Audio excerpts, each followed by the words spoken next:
Pagi itu, pasar sentral Makassar yang biasanya riuh dengan suara pedagang tiba-tiba berubah tegang. Para penjual yang biasanya tertawa dan bercanda kini menunduk ketakutan. Semua orang tahu siapa penyebabnya, Pamungkas, preman paling ditakuti di pasar itu. Tubuhnya besar, wajahnya keras, dan tatapannya selalu penuh ancaman. Setiap langkahnya membuat para pedagang menahan napas. Ia datang bukan untuk belanja, tapi untuk menagih uang keamanan, yang sebenarnya hanyalah alasan untuk memeras. Pamungkas menghampiri satu persatu lapak, memukul meja, menendang kotak dagangan yang dianggap tidak membayar tepat waktu. Pedagang hanya bisa pasrah. Beberapa yang berani melawan sudah pernah merasakan akibatnya, lapak dihancurkan, barang dirampas, atau tubuh mereka sendiri yang jadi sasaran. Di antara keramaian itu, sebuah stand rempah kecil tampak paling sepi. Pemiliknya, seorang pria berumur bernama Pak Sarman, hanya bisa memandangi dagangannya sambil memegang perutnya yang masih sakit akibat dipukul Pamungkas beberapa hari lalu. Namun hari ini, sesuatu berubah. Di samping Pak Sarman, berdiri seorang gadis muda berwajah lembut namun bermata tajam. Ia membawa tas rotan khas Kalimantan dan mengenakan gelang manik-manik Dayak yang memantulkan cahaya matahari. Namanya Ayu Dewi, keponakan Pak Sarman yang baru datang dari pedalaman Kalimantan. Banyak orang yang tidak tahu siapa dia, tapi aura ketenangannya membuat beberapa pedagang berani saling berbisik. Mereka heran, bagaimana mungkin gadis sehalus itu terlihat tidak takut sedikitpun. Ketika Pamungkas mendekati lapak rempah Pak Sarman, semua orang menahan napas. Mereka tahu Pak Sarman belum punya uang untuk membayar setoran. Mana setoran yang kemarin? Bentak Pamungkas sambil menghantam meja hingga botol rempah berjatuhan. Pak Sarman gemetar, tubuhnya mundur spontan. Tapi sebelum Pamungkas melangkah lebih jauh, Ayu Dewi maju perlahan ke depan, berdiri langsung di hadapan preman itu. Langkahnya ringan, namun mantap, seperti seseorang yang sangat yakin akan dirinya sendiri. Pamungkas menatapnya dengan sinis. "Kau siapa? Anak kecil kau ikut campur urusan orang dewasa," ucapnya meremehkan. Tapi Ayu Dewi tidak gentar.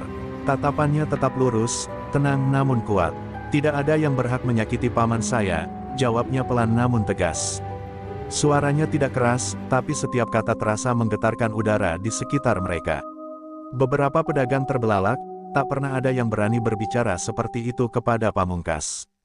Sesaat kemudian, sesuatu yang tidak terlihat oleh orang lain membuat Pamungkas merasakan hawa panas menyambar tubuhnya.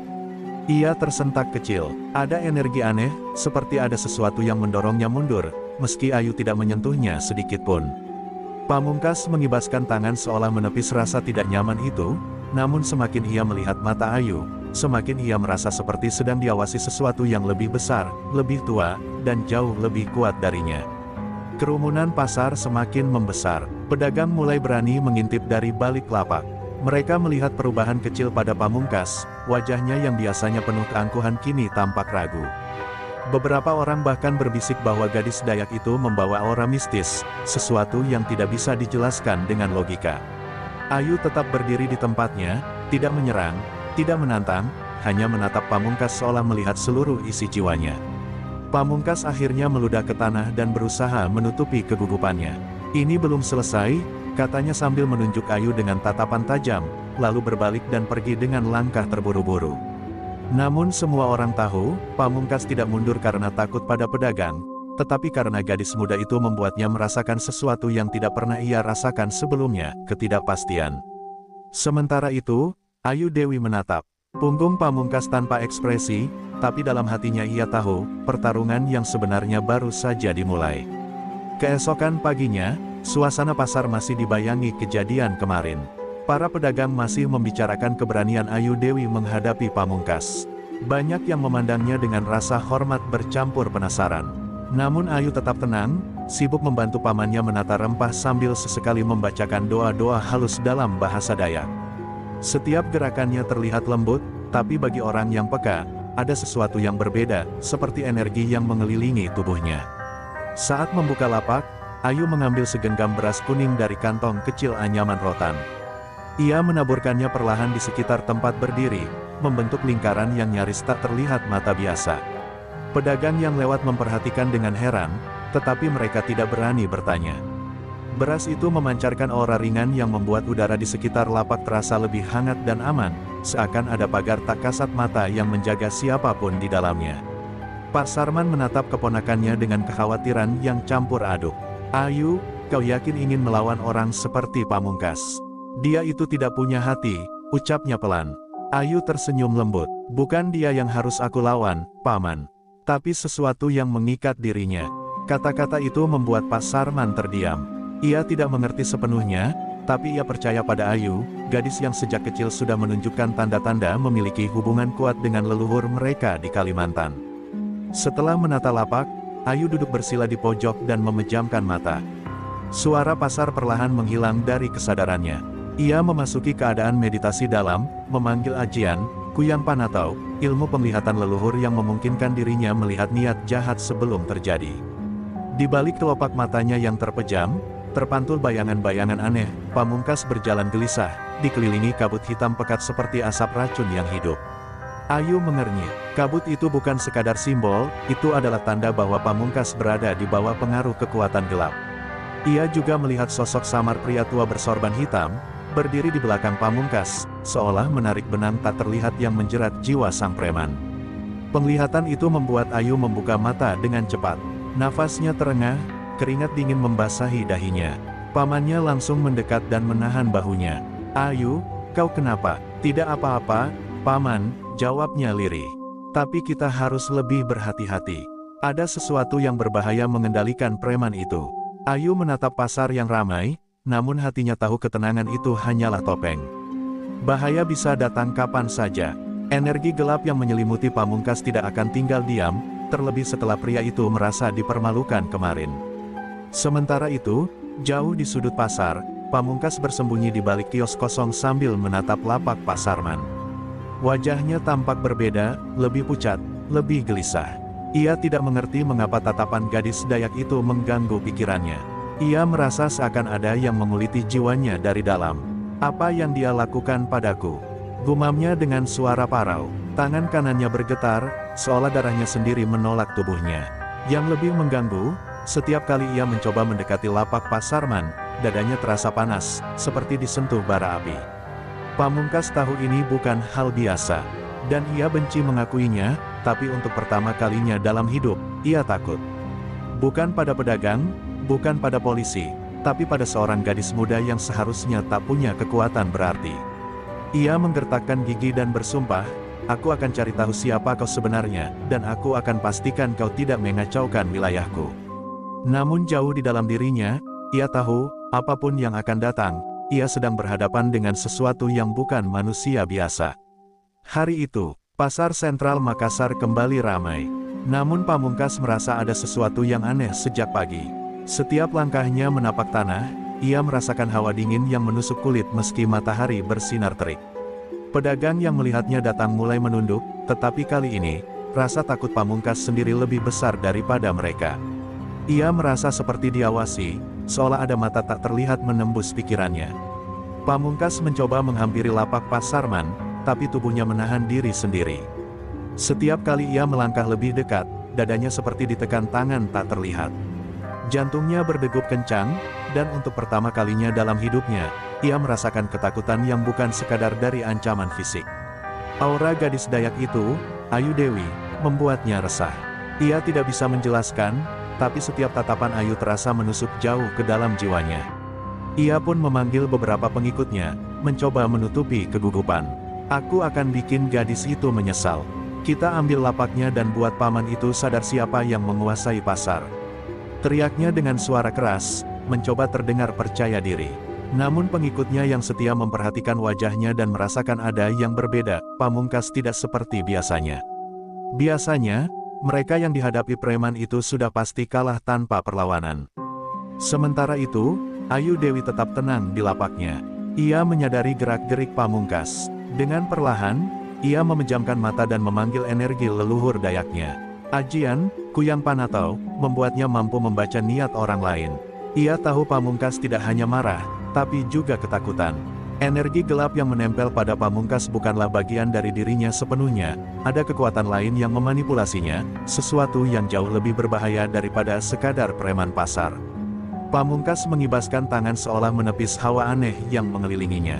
Namun semakin ia mencoba mendekati Ayu, semakin kuat tekanan itu. Rambutnya berdiri, kulitnya terasa panas, dan suara-suara aneh bergemuruh di telinganya, seperti bisikan yang hanya bisa didengar jiwa. Pamungkas mencoba menutup mata dan menarik napas panjang, tapi rasa panik itu justru semakin mendorongnya ke tepi amarah. Pedagang di sekitar mulai panik. Mereka melihat Pamungkas bergemetar dan menjerit, tapi tidak ada yang berani mendekat. Hanya Ayu yang tetap duduk tenang, seolah mengetahui apa yang terjadi. Ia mengangkat tangannya perlahan dan membuat lingkaran kecil di udara. Aura lembut namun kuat muncul, membuat beberapa pedagang yang takut langsung menunduk dan merasa terlindungi dari amukan preman itu. Pamungkas akhirnya berhenti dan memukul meja kosong di dekatnya. "Apa-apaan ini? Kenapa aku merasa tercekik? Kenapa gadis itu bisa membuatku begini?" teriaknya sambil menunduk, matanya liar menatap Ayu. Rasa takut bercampur amarah membuatnya semakin tidak terkendali. Ia sadar, ini bukan sekadar pertarungan fisik, gadis ini membawa sesuatu yang tidak bisa ia sentuh, sesuatu yang ia sendiri tidak mengerti. Ayu Dewi menatapnya tanpa bergerak, wajahnya tetap tenang. Dalam hatinya, ia tahu pertarungan sebenarnya baru akan dimulai. Pamungkas telah tersentuh oleh kekuatan yang lebih besar dari dirinya sendiri, dan aura gelap yang menempel padanya mulai bereaksi terhadap ajian Dayak. Pasar Makassar yang ramai menjadi saksi bisu, dua kekuatan berbeda, satu gelap dan penuh amarah, satu lembut namun sakti, mulai saling memandang, menunggu benturan pertama yang pasti akan mengubah semuanya. Malam itu, pasar sentral Makassar sunyi tak biasa. Lampu-lampu pasar redup, dan hanya suara angin yang terdengar di antara bangunan tua. Pamungkas berjalan di tengah lorong-lorong kosong dengan wajah penuh amarah. Tubuhnya terasa berat, seolah energi gelap yang menempel padanya semakin kuat, menguasai setiap gerakannya. Ia tahu, gadis Dayak itu bukan manusia biasa, dan rasa takut yang belum pernah ia rasakan kini menusuk tulang. Di sisi lain, Ayu Dewi duduk bersila di lapaknya, menatap bulan purnama. Ia mengangkat kedua tangan, memanggil roh leluhur Dayak, Jubata, sang penjaga alam dan pelindung ajian suci. Aura lembut namun kuat memancar dari tubuhnya, membentuk lingkaran cahaya yang mengelilinginya. Pedagang yang berani menengok dari jauh merasakan hawa berbeda, seolah ada pagar tak terlihat yang melindungi Ayu, sekaligus menahan Pamungkas agar tidak mendekat. Pamungkas berlari, mencoba menerobos lingkaran itu. Namun begitu kakinya menyentuh batas cahaya, tubuhnya tersentak. Tubuhnya terasa seperti terbakar dari dalam, energi gelap yang menempel padanya menjerit tak terkendali. Pamungkas menjerit marah dan memukul tanah, tapi tidak ada yang berubah. Ia merasakan aura gadis itu menembus jiwa, membaca niatnya, menghancurkan konsentrasi dan kesombongannya. Ini adalah pertarungan batin, bukan sekadar fisik. Tidak puas, Pamungkas memanggil dukun langganannya dari gang-gang gelap Makassar. Dukun itu muncul dengan wajah menakutkan, membawa ajian hitam, panlimba kegelapan, ilmu yang membuat tubuh Pamungkas kebal dan penuh amarah. Bersama dukun itu, Pamungkas mencoba menyerang Ayu secara astral, mengirim bayangan hitam yang memutar, merobek udara, dan menimbulkan suara jeritan halus. Tapi Ayu tetap tenang, duduk bersila sambil membiarkan bayangan itu menabrak dinding cahaya ajian Dayaknya, tidak satu pun menyentuh tubuhnya. Ayu membuka matanya perlahan dan menyeringai tipis.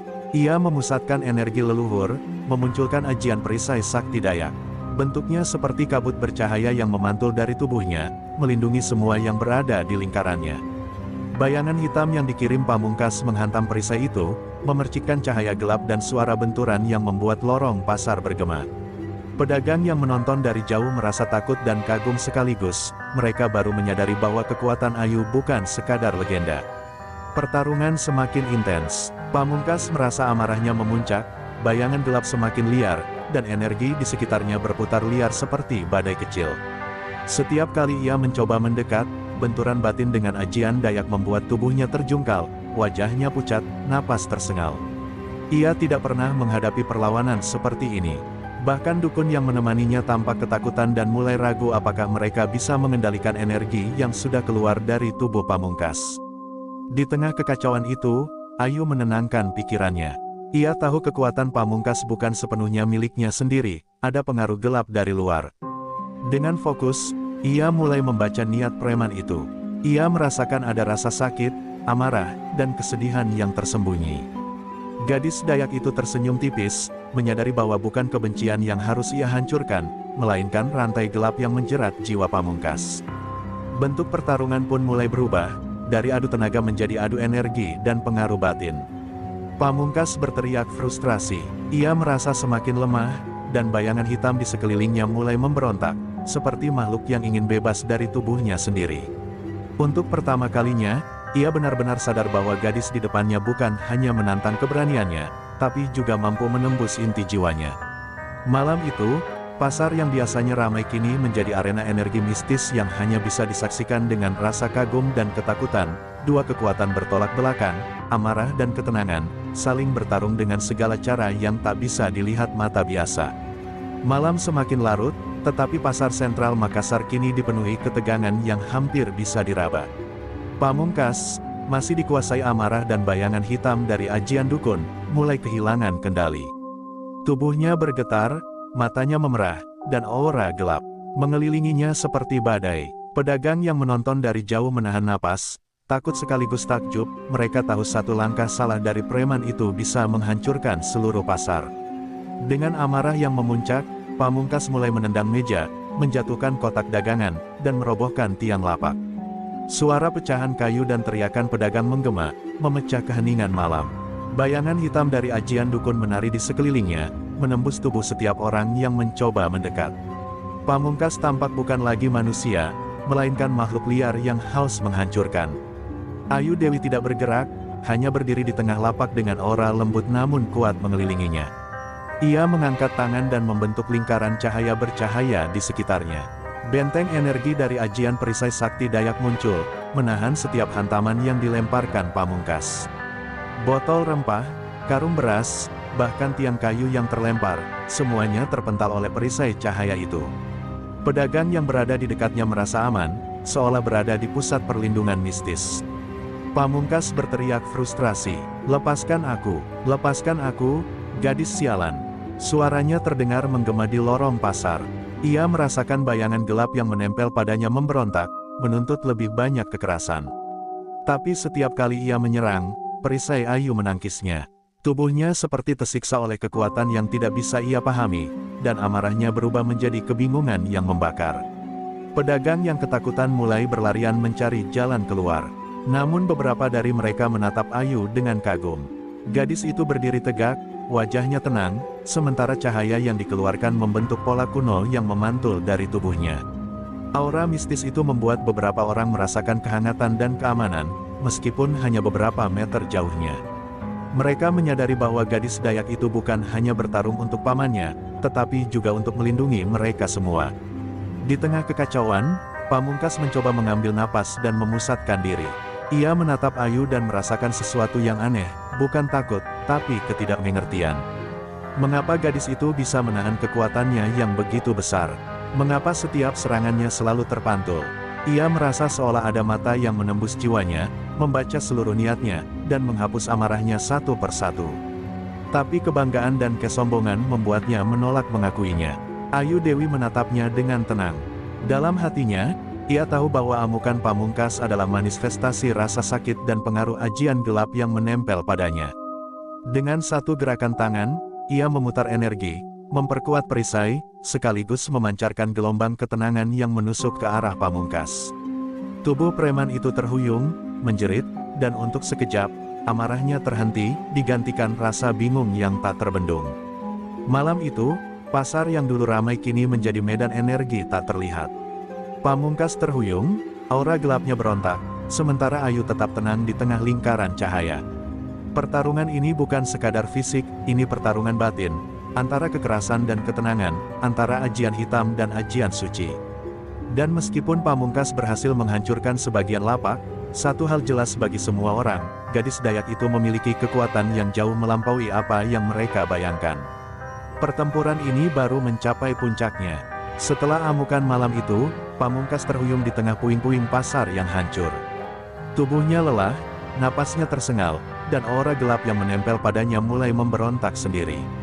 Ia menatap Ayu Dewi yang berdiri tegak, lingkaran cahaya perisainya memantulkan sinar rembulan, dan tiba-tiba ia merasakan sesuatu yang tidak pernah ia rasakan sebelumnya, keterbukaan hatinya. Gadis itu bukan hanya menahan amarahnya, tapi juga menembus inti jiwanya. Dalam penglihatan yang samar,